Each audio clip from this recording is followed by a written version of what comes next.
Hi Science 10, welcome to lesson 4. This is chapter 3. We're looking at how to predict equations. And so I am walking you through page 25, and after that you should be able to try these on your own.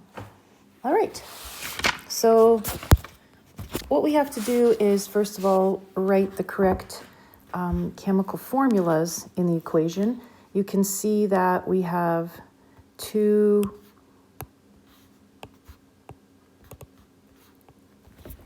compounds that we know will end up being two different compounds. This is a double replacement reaction. And to start off, we can just write down the formula for sodium chlorate. I won't do the states right now.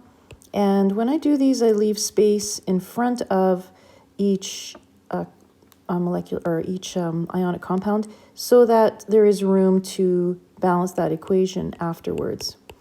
So remember that chlorate, this chlorate is a complex ion. It had a 1 charge, so they are not written in as any drop and switch. Iron is a 3, so I've indicated that. And dihydrogen phosphate is a complex ion that has a 1 charge, so we don't see anything there. Now, in order to predict what the products will be, remember that the 2 on the outside will be together now, and the 2 on the inside will be together now. The outsides will now be sodium with dihydrogen phosphate. And what we're careful of here is if we have any dropping and switching that we do it. In this case, they both have 1 charges, so we're good there. And on the inside, remember that our iron was an iron 3, and we're joining it with chlorate. So when you do that, you have to put chlorate in brackets and make sure it's the iron 3 that you wrote. So you do have to drop and switch with the new ionic compound that you're making. Now, to finish the problem, we just want to make sure that it's balanced. And you can see that chlorate, we can start anywhere, but I usually start with the complex ions. Chlorate has 3 on this side, so we go over to the left and say this has to be a 3 so that our chlorates are now balanced. That makes the sodiums a 3, so we've got to do a 3 here to balance our sodiums. We took a look at how that makes the second half of our product here also 3. So we go over to the left and we see that it's already a 3. So it is balanced. We check our iron. Iron's good. We have balanced this equation and we're good to go. Okay, so I'm going to go on to the second one here. Give myself a different color. We can look at the second one.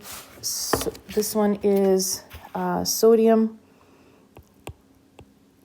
that burns in oxygen. And when you just have 2 elements, we know that that's going to be simple composition to make a compound that joins sodium and oxygen. Oxygen, if you check your periodic table, has a 2 charge. Sodium has a 1 charge. So this is the correct product. The 2 sodium here means that you need to have 2 sodium here. And so you think that that works out, except then you notice that there are 2 oxygens and only 1 over here. In order to balance that out, we need to do this. So now 2 oxygens balance, but now we have 4 sodiums, which is why we always do this in pencil, because this now will have to be a 4 in order to balance our sodium. And we can check that off as being good to go. All right, let's try another one. When ethane burns, it is telling you that it's C2H6. We know that the next 3 parts of the equation are always going to be the same. It burns with oxygen to make CO2 and H2O. And remember my hint, guys, for hydrocarbon combustions, what you see in order is the order that you balance them. So always the C, then the H, then the O. So with carbon, and we want to use pencil because we know that sometimes it takes some scratching out. So 2 carbons is what we start with. So our carbons look good. Hydrogens, we have 6. So if I put a 3 here, that makes it 6. Now we want to add up our oxygens, and we can see that 2 times 2 makes 4 oxygens here. 3 oxygens are here, and that equals to 7. That is an odd number, so we can just put that odd number over here, but remember that we've got to multiply everything by 2. So we go back and say everything has got to be multiplied by 2. So we put a 2 here, everything else I meant. So we put a 2 here, we put a 4 here, and we put a 6 here.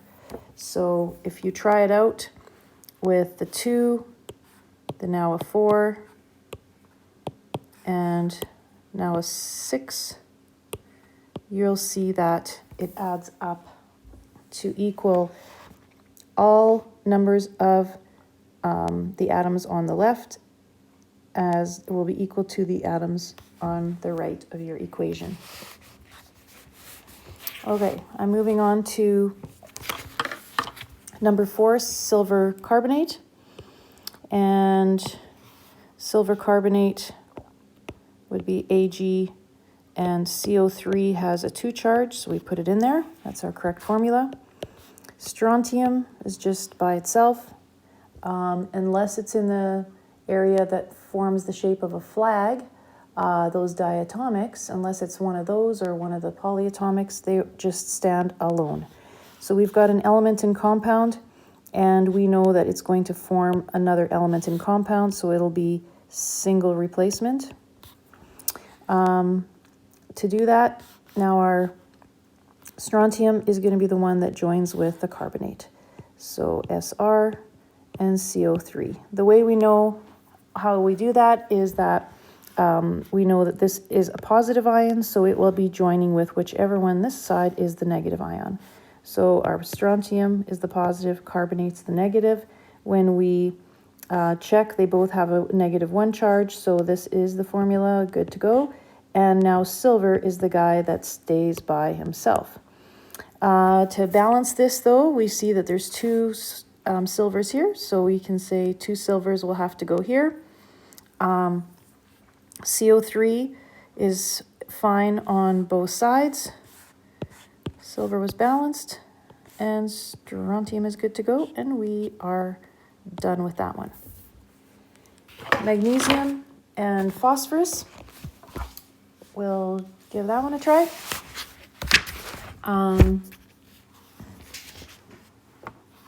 Get a different color maybe. And for this, it's magnesium plus, not forgetting that phosphorus is always a P4. And this will be 2 elements making a compound, which is simple composition.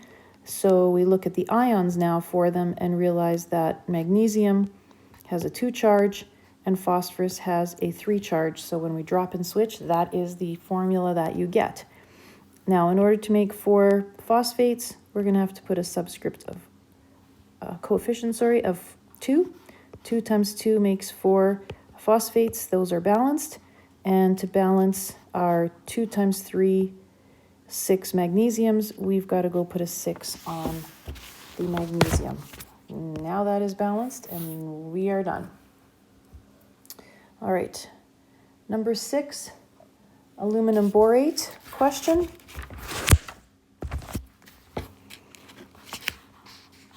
Will be 2 compounds, and so aluminum and borate will both eliminate, their 3 charges get eliminated, so it looks like AlBO3. Chromium, when it's joined with dihydrogen phosphate,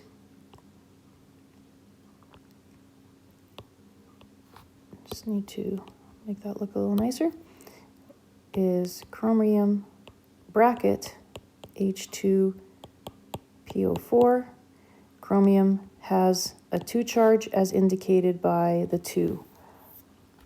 Now, remember that the 2 on the outside will drop and switch and combine, and it'll be Al with the dihydrogen phosphate. Aluminum has a 3 charge, so we've got to put that in. Dihydrogen phosphate has a 1 charge, we don't need to put it in. Now the inside ones will join together, and so it will be chromium with the BO3, but BO3 is getting the 2 from chromium, and BO3 gives a 3 to chromium. So remember that we're not done until we balance it all, and to balance it all, I guess we can look at the fact that this dihydrogen phosphate has 2 on this side and 3 on this side, so we've got to make them equal to 6, and so our coefficient is going to be, for this one, 3, so that we can make 6 of them, and on this side it will be 2, so we can make 6 of them. Those are now balanced, but we see that 3 chromates, we got to check that out. We see 3 chromates, so that is good to go. The 2 aluminums, though, in order to balance that, we have to put a 2 on the left, and that also makes 2 borates. But when we jump over here, we see we already have 2 borates. So everything has balanced on both sides of our chemical equation. Aluminum sulfide. Our next one is one that we can start by writing the formula for aluminum and sulfide. Sulfide gives a 2, aluminum gives a 3. When it decomposes, that means it's simple composition and decomposing into aluminum and sulfur. Do not forget sulfur is always S8. This makes you realize that to balance something that's a 3 and an 8, they've got to be multiplied by something that will equal 24. So as you're choosing your coefficients, we need to have 3 times 8 be 24 sulfurs over here, and 3 times 8 will be the way we can get 24 sulfurs on the left, and this makes 2 times 8, 16 aluminums. So to get 16 aluminums on the right, we have to put the 16 in there. Now all of our elements on our atoms on the left and atoms on the right are balanced. I'm going to try the last one. On page 25, hydrochloric acid is the question. And remember that for HCl, I will write the subscript AQ because you have to indicate that they're aqueous, so we know they're acids. Calcium hydroxide, CaOH, calcium gives a 2, so make sure hydroxide's in brackets. And for this one, we are joining the 2 on the outside and then the 2 on the inside. So on the outside, it's HOH. We can write it that way, we know it's water. And the 2 on the inside will be calcium joined with chloride, and calcium has a 2 charge, so we must put that in. Okay, in balancing this, we have 2 OHs here, and you can consider this the OH that you're trying to balance. Put a 2, those balance. Now we see that we have 2 H's, so we've got to put 2 H's on the left, which then makes you have to be careful about the 2 chlorides. And we go on the right and we see we already have 2 chlorides. Check out the calciums, they're also good. We have a balanced chemical formula. The questions on page 26 are for you to try, and you can try them all so that you get good at predicting chemical formulas. This is the last part of 3.3, and we have one topic left about mole calculations. I'm hoping you're keeping up with our practice, and thanks for